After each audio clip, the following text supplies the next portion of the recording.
Some moms notice that their baby has been breastfeeding really well in the past, but then all of a sudden they become fussy, they seem to reject breastfeeding, and of course that leaves you wondering what's going on.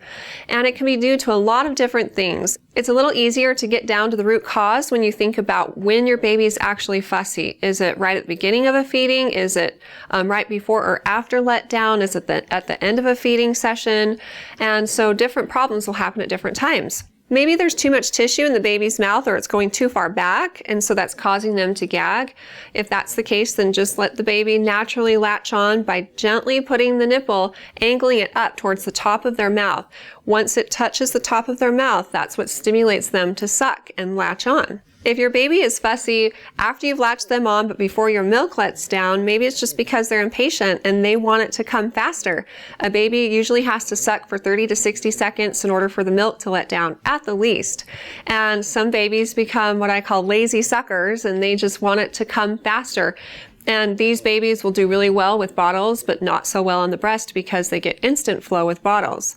So what you can do is actually pump for a couple of minutes before you latch your baby on, and that will get the milk coming faster than latch your baby on right before you have a letdown.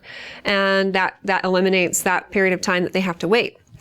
Sometimes a baby is fussy right after your milk lets down, and it's because it's a very forceful or quick flow and they're having a hard time keeping up with it. So they get fussy, they start to choke and gag, and that alone can cause them to take in a lot of gas too. And so that can cause issues a couple of minutes down the road. They may just not eat well for the rest of the feeding because their tummy's full of gas. And so if this seems to be the problem, then try burping them. And for forceful letdowns, you can try pumping a little bit of milk off first and then latching your baby on. So it's the opposite problem of them being impatient. It's coming too quickly. So pump a little bit off first, then latch them on and see if that makes a difference. Also, along with burping, they should be burped after each side and then after the entire feeding. Babies may not always burp, but it's good to give them the chance to try. The time of day may have something to do with it too. If your baby is more fussy and seems to resist breastfeeding more in the evening, that's actually pretty normal. A lot of babies are more fussy in the evening time. Sometimes it comes down to something the mother's eating at a certain time each day, and so it's in the mother's milk at a certain time each day. If your baby is fussy not just during feedings, but in between and kind of all the time, it might be your diet, and so you could try cutting out gas-inducing foods, caffeine, chocolate, dairy products. Sometimes those things make a difference, but pick one thing and cut them out of your diet one at a time to see if you can nail down what's causing your baby issues.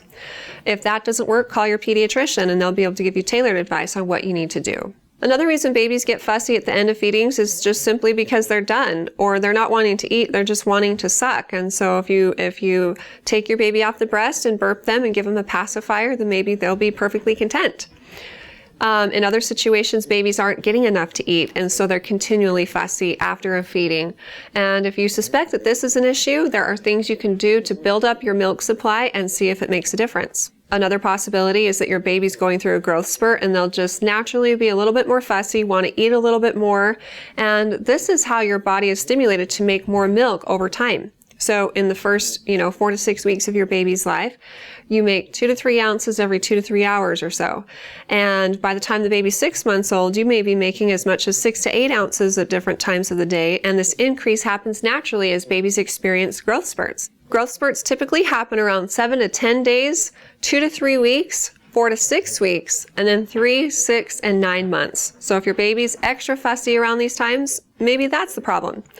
As babies get older and start to develop more, they become more aware of their surroundings, and sometimes the issue is distraction. So nurse in a quiet room, turn off the TV, dim the lights, maybe turn on some peaceful music, and see if that makes a difference for your baby. At the end of the day, the most important thing is that your baby's getting enough to eat. So watch for signs that this is happening. If your baby is having at least 6 wet diapers a day and regular bowel movements, then chances are that things are going pretty well. You also should check with your pediatrician, track their growth, and as long as they're gaining the appropriate amount of weight, then you're making enough and other issues for fussiness can be looked into. Good luck with it, and if you have more questions for me in the future, feel free to ask them on our Facebook page at facebook.com/Intermountain Moms, and recommend us to your friends and family too.